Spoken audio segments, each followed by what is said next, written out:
Buenos días a todos, bienvenidos a la Semana del Clima en Nueva York. Vamos a tener una conversación increíble acerca del punto de inflexión en el Amazonas que nos estamos acercando a él. Estamos acá con un grupo increíble del gobierno, del sector privado, de las comunidades indígenas, de organizaciones de conservación y otras. Así que va a ser una buena conversación, va a ser una conversación importante y espero que salgamos de ella tanto motivados como encargados de cosas, porque se nos está acabando el tiempo. Entonces, el último informe del IPCC, con muchos titulares, porque finalmente los científicos se quitaron sus guantes finalmente y empezaron a hablarnos diciendo que solamente tenemos muy poco tiempo para tratar de llegar a las metas que fueron establecidas en el Acuerdo de París sobre el clima. O sea, para mantener el planeta relativamente habitable para los humanos y la naturaleza. Todo el informe, que no fue quizás apreciado en su totalidad, todo este informe IPCC se predica sobre un inmenso supuesto. ¿Y saben qué es ese inmenso supuesto? Mantener la naturaleza intacta.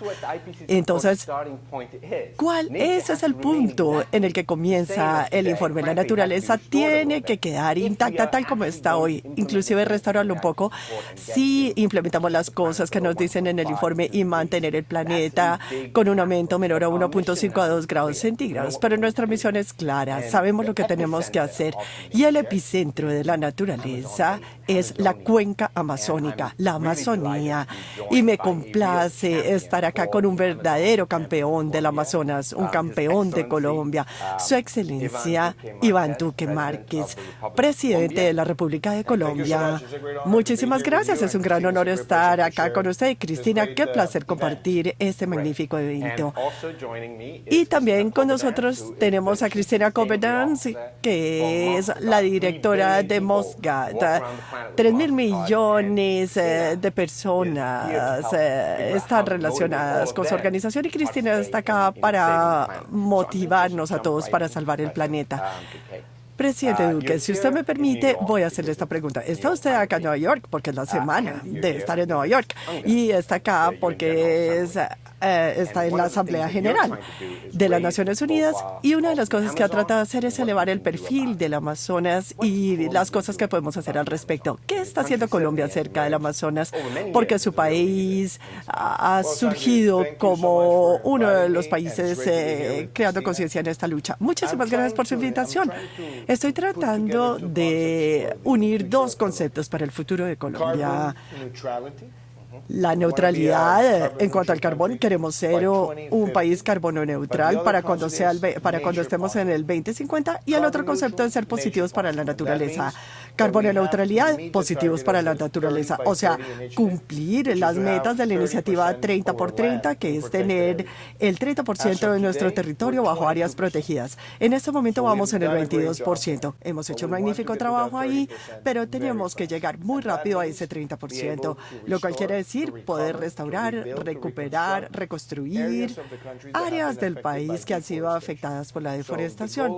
Así que la meta de deforestación cero para el 2030 es una meta que estamos adoptando y lo estamos haciendo a través del mejoramiento de los servicios ambientales. Y Cristina sabe esto. Lo más importante es que nos hemos unido a la iniciativa del $1 billón. Así que habremos plantado 180 millones de árboles para el año entrante. Tendremos 120 para finales de este año. Y esto hace de nuestro país un líder en la protección de estas áreas tan importantes. Y elevamos a nivel presidencial las políticas de coordinación del Pacto de Leticia que se anunció en el 2019. Tendremos la tercera cumbre este año con 8 presidentes de la cuenca amazónica y lo que esperamos hacer es poner fin a la producción ilegal de madera, poner fin a las ventas ilegales de fauna y de flora y estar conectados con las comunidades indígenas, pagarles por los servicios ambientales y por proteger el Amazonas. Pienso ¿Piensa usted que es demasiado optimista pensar que Colombia llegue a esa meta del 30% en el 2030? Porque es una meta bien ambiciosa. Sin embargo, ya van en el 22%. Sí, lo vamos a lograr. Confío en que lo vamos a lograr. Y obviamente vamos a tener 2 parques que van a estar integrando nuestro sistema de parques nacionales. Y la gente por lo general no sabe esto, pero tenemos 59 parques nacionales. Y el tamaño de estos 59 parques nacionales es de 250,000 kilómetros cuadrados, casi el tamaño de Ecuador. Así que queremos ampliar el área protegida marítima. Estamos trabajando con Panamá, Costa Rica y Ecuador para tener la mayor área protegida marítima del mundo, y también estamos planeando ampliar las áreas protegidas dentro del país, incluyendo algunos de los ecosistemas de gran altura. Se me había olvidado decir algo porque estaba tan emocionado por nuestros invitados. Se me olvidó presentarme a mí mismo. Estamos acá como en un talk show. Entonces me llamo Sanji y soy el presidente de Conservation International. Obviamente trabajamos en Colombia en muchos de los países del Pacto de Leticia, todos ellos en alianza con el WRI y Muscat, en los proyectos de restauración de los bosques tropicales húmedos. Bueno, quisiera profundizar un poco. Usted nos habló del Pacto de Leticia. Yo sé de qué se trata. Es un nombre inusual. ¿Qué es el Pacto de Leticia? No sabía que en realidad Leticia es un sitio de Colombia. ¿Por qué escogieron ese nombre? Leticia es la capital del estado del Amazonas, en Colombia. Es la capital de este estado, que significa nuestra relación con el Amazonas. ¿Y cuál es el pacto? ¿Qué es el pacto? El pacto es, con 8 presidentes decidimos, primero que todo, poner fin a la producción ilegal de madera. Segundo, luchar contra el tráfico ilegal de flora y de fauna. Tercero, expandir el negocio sostenible con las comunidades indígenas, empezando por pagarles por los servicios ambientales que ellos prestan. Y luego, y lo más importante, juntos ampliar las áreas protegidas y asegurarnos de sellar esas áreas protegidas para que nunca exista la tentación en ningún momento de que vuelvan a estar sujetas a deforestación. Estos son los indicadores más importantes. Y lo interesante es que hemos elevado esto a nivel presidencial en el 2019, cuando estaban dándose los incendios en el Amazonas. Y teníamos Brasil, Bolivia, Ecuador, Perú, Colombia, Guyana, Surinam. Todos juntos definimos este plan de acción. E instituciones como Conservation International, más el sector privado, están poniendo recursos en esta iniciativa para que se convierta en una referencia para el mundo. Y terminaré diciendo esto. Colombia tiene un 6% de la cuenca amazónica, Sanyo, pero ese 6% es el 35% de nuestro territorio. Así que proteger el Amazonas para nosotros no es una opción, es un deber moral. Así que tengo que hacerle una pregunta, saliéndonos acá del libreto un poco. Lo que me ha sorprendido de Colombia es que el esfuerzo para proteger la naturaleza es un esfuerzo sostenido. No pueden haber creado 59 nacionales si solamente un partido político estuviera tras todo esto. ¿De qué manera ha logrado Colombia, por lo menos para mí como un extranjero, tomar la protección de la naturaleza y que trascenda las políticas del día a día, ¿no? Bueno, debo valorar el hecho de que hemos tenido políticas de Estado y hemos tenido o tuvimos en los 70s un gran presidente, el presidente Misael Pastrana, que fue muy activo cuando vimos la primera cumbre del mundo sobre sostenibilidad en 1972. Luego, en el decenio de los 90, el presidente César Gaviria creó el Ministerio del Medio Ambiente en 1992. Y luego, en el periodo 2002-2010, durante el gobierno del presidente Uribe, algunas de las áreas protegidas se expandieron. Lo mismo sucedió en mi periodo y lo mismo está sucediendo con nosotros acá. De manera sostenible hemos venido ampliando las áreas protegidas en el país, pensando en el sistema de parques nacionales como una manera de hacer que la gente se conecte con la naturaleza. Lo que hay que hacer hoy es que no podemos proteger lo que no conocemos. Tenemos que permitirle a la gente a que se conecten con el sistema de parques nacionales, que sepan de la existencia de las especies que tenemos, de los ciclos de vida, de los ciclos de agua. Si la gente tiene mayor conciencia de todo esto y mayor conciencia de la manera como pueden reducir su huella de manera individual y ser positivos con la naturaleza, plantando árboles y protegiendo especies, esto debería ser el ethos del siglo XXI en Colombia. Por eso es que estamos empujando tanto la educación y la formación ambiental, porque queremos que cada colombiano esté consciente de que tenemos algo más grande que proteger y que ese más grande no es solamente la tierra amazónica y nuestros páramos, sino también nuestras costas en los océanos, porque somos uno de los 21 países bioceánicos alrededor del mundo. Bueno, el presidente, voy a hacerte una pregunta ahora. El presidente nos acaba de hablar de algo que para mí es sorprendente de manera positiva. En los últimos años, la participación de las compañías del sector privado ha sido extraordinario. Durante el COVID, inclusive, cuando todo el mundo se retiró, cada compromiso del sector privado, ya sea que fuera con Mastercard o con Apple, nunca lo dejaron de hacer. Cuéntenme del papel que Mastercard está esperando jugar en la protección de los bosques. Bueno, es un placer estar con ustedes acá. Estaba acá escuchándolos y pensando, bueno, también nos sentimos apasionados de algo que está por encima de todos nosotros. Y he visto que los tres juntos, los diferentes puntos de vista del sector privado, ONGs, el gobierno, todo esto está haciendo que todo esto sea posible. Al hablar de Mastercard, somos una compañía de pagos y de tecnología. Entonces ustedes pensarán, ¿qué papel tenemos que jugar acá en cuanto al medio ambiente y el planeta? Estamos muy comprometidos porque todos florecemos cuando el planeta y la sociedad pueden florecer. Así que nos pusimos nuestras metas de cero neto y los países también lo han hecho. Pero queremos esta meta de llegar a 3.000 millones de tarjetavientes y la única manera de lograrlo es traer a los individuos con nosotros. Así que vemos que tenemos un papel ahí. Lo que hicimos el año pasado fue que anunciamos una coalición con la idea de sí. Es una coalición que dice priceless, sin precio, pero Mastercard tiene una historia de haber conectado a la gente con experiencias sin precio y no hay nada más sin precio que el planeta. Es la iniciativa de un planeta sin precio. Así que creamos una coalición con el sector privado y tenemos más de 70 aliados con nosotros en esta coalición. Entonces, si ustedes piensan en esto, en todo el mundo, diferentes socios, tenemos a Citi, HSBC, diferentes almacenes. Así que la idea es que podemos comprometernos a esto y y plantar 100 millones de árboles alrededor del mundo, y empezamos con el Amazonas. Y el enfoque es ante todo el clima. Es ahí en donde podemos tener el mayor impacto en el cambio climático, pero no pararemos allí.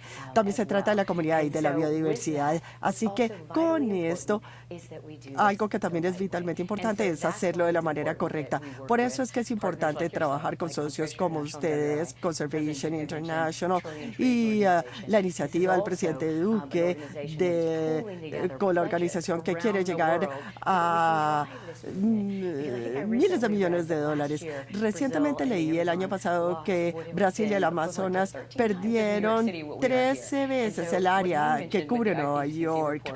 Entonces, cuando usted menciona el informe de IPCC en cuanto a dejar intacta la naturaleza, bueno, tenemos que devolver la naturaleza a lo que era antes, hacerla reverdecer. Así que estamos totalmente comprometidos con esto.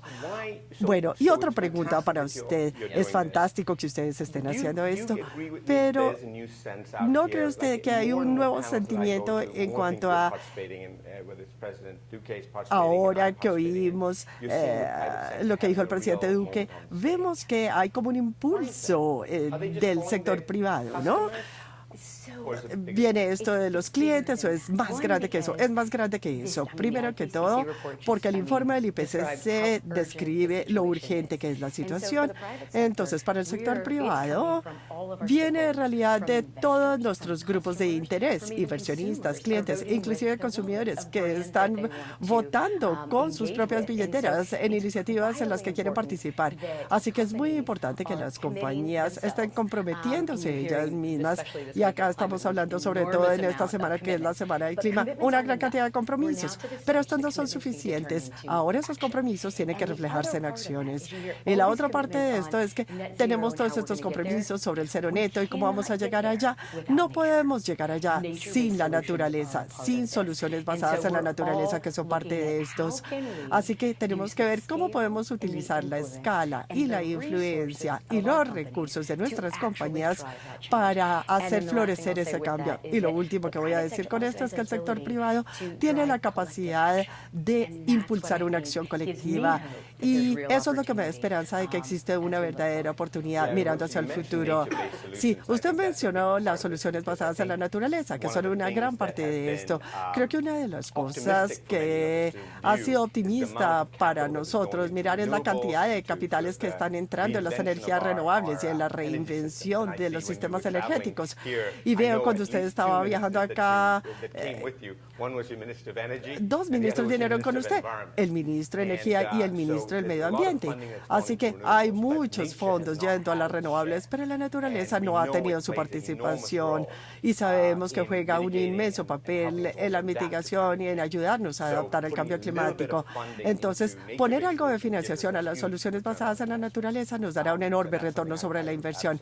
Así que eso es algo con lo cual estoy totalmente de acuerdo. Presidente Duque, volviendo a usted, en términos de su electorado, que eventualmente usted sirve y es su responsabilidad, una gran voz en la protección de la cuenca amazónica son las voces indígenas. Y la última vez que lo vi, nos decía que en Colombia usted estaba en escena con la compañía de los indígenas. Cuéntame el papel de los pueblos indígenas en Colombia, en el Amazonas, y cómo ve su papel en esta lucha por proteger y restaurar el Amazonas. Primero que todo, tenemos que reconocer que han sido los habitantes históricos de estos territorios. Tienen una conexión con la tierra y han podido estudiar, definir el conocimiento que está dentro de una región como el Amazonas. Así que es el punto de partida. Lo segundo es que deben ser los líderes, tienen que ser los líderes de las soluciones basadas en la naturaleza. Por ejemplo, emitimos un decreto para ser más duros en la prohibición de todo el tráfico ilegal de madera en esa región y en lugar de esto poder involucrar a los pueblos indígenas en la solución basada en la naturaleza, de poder tener cadenas de valor sostenibles con productos alimenticios y otros del Amazonas.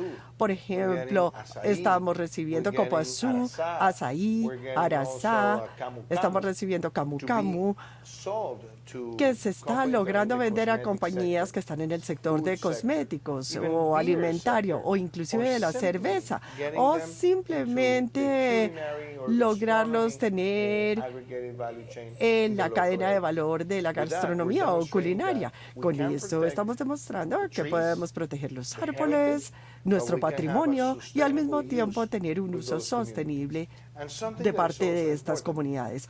Y otra cosa importante, ¿cómo pueden conservar? ¿Cómo pueden preservar? Esperamos que en la idea de restaurar zonas, y tenemos 300.000 hectáreas por restaurar en Colombia, queremos hacerlo con los servicios ambientales que nos prestan las comunidades indígenas. Para nosotros es un deber. Y cuando tengamos la PRECOP sobre biodiversidad, o cuando la tuvimos, algunos de ellos asistieron y nos dijeron algo que es muy importante. Este es nuestro hogar común y la única manera de proteger nuestro hogar común es restaurar lo que ha sido dañado, pero crear un nuevo etos. Y ese etos puede llegar con la influencia y el conocimiento de los indígenas. Dos preguntas rápidas para usted. 30 por 30, la iniciativa en realidad ha sido adoptada por muchos países. Esta coalición, esta High Ambition Coalition, en donde tenemos 70 países y antes de Glasgow pueden ser 100 países. ¿Piensa usted que esto puede entrar en conflicto con los pueblos indígenas, no solamente de Colombia, sino a nivel mundial, cuando la integridad territorial es tan importante allí? No creo, porque finalmente, como les decía Sanjay, la gente está pensando en mitigación y en adaptación. Eso está bien. La gente está hablando de ser carbono neutrales. Y uno puede ser carbono neutral generando mucho daño. O también puede uno ser carbono neutral mientras está siendo positivo con la naturaleza. Ambos conceptos tienen que estar alineados. Y yo espero que cuando la gente asista a la reunión de Glasgow, sepan que Glasgow no es el final de la historia, sino apenas el punto de partida. Porque lo que suceda en Glasgow en términos de compromisos, acciones, políticas, tendrá que generar otro efecto en el COP que tendremos el año entrante en China sobre biodiversidad.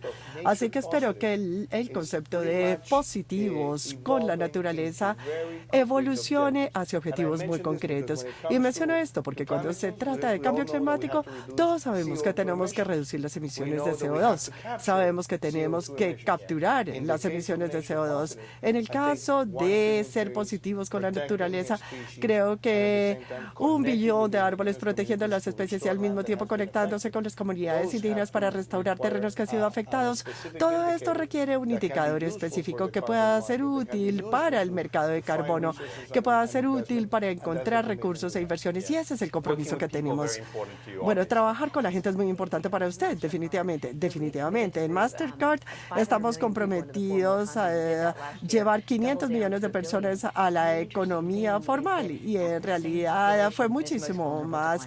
Y es la misma población que está más vulnerable al cambio climático. Estábamos hablando de que para nosotros es importantísimo que estas cosas se fusionen. Estamos luchando por tener un sistema incluyente y sostenible en la economía digital. Así que hacia adelante, estas dos cosas, la humanidad, la inclusión, el medio ambiente, el planeta, todo está entrelazado. No lo podemos separar, porque si tratamos de llevar uno adelante dejando a los otros atrás, fallaremos.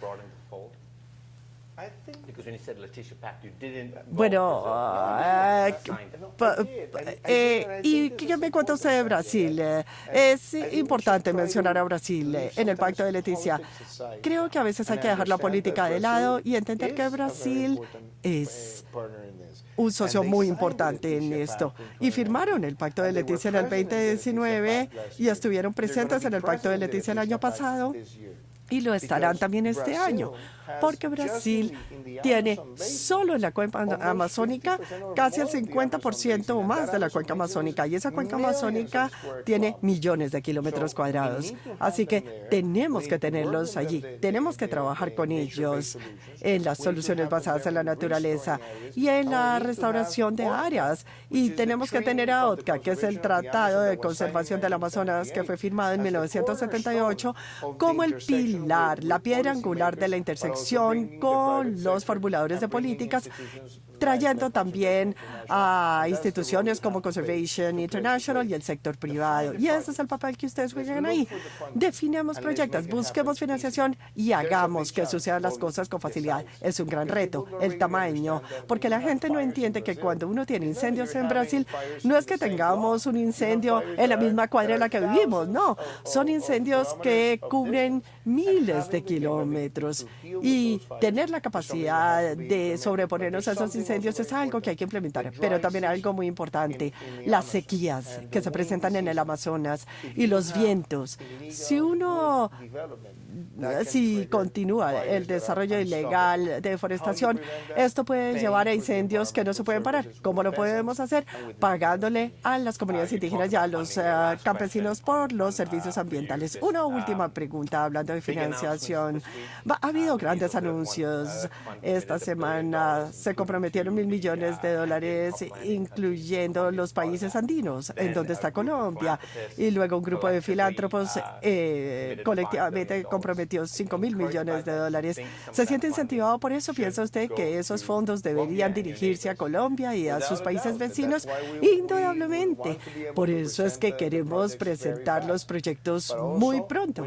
Pero también tenemos que conectar todas las fuentes de financiación, los privados y los filántropos, muy importante. Necesitamos que el sector privado y su desarrollo esté asociado con las metas que perseguimos, muy importante. Pero también hay algo muy importante que presentamos ante la Asamblea General de las Naciones Unidas. Necesitamos liberar recursos para los sectores privados. Por eso es que le pido al Fondo Monetario Internacional que deje de lado de la base de análisis del déficit fiscal aquellos recursos que van a ser inversiones estructurales para poder lograr la meta de una reducción a cero de las emisiones de CO2 y el carbono neutralidad y la transición energética y la protección de los recursos. O sea, si estamos invirtiendo en la naturaleza de las renovables, no recarguen al país. Sí, si el país tiene un buen marco, un buen escrutinio y se producen los beneficios que se requieren. Bueno, ¿algunas últimas palabras? Bueno, el siguiente par de meses, creo yo, van a ser muy importantes. Y al tener una conversación como esta, me da esperanza y optimismo. Tenemos mucho por hacer de acá en adelante y no para en la reunión del COP. Es un punto de partida allí. Sí, creo que vamos a volvernos a ver en muchas oportunidades con ambos. Presidente Duque, Cristina Covenance, muchísimas gracias. Y usted tiene un libro que va a salir pronto. Esperamos que esté listo en noviembre.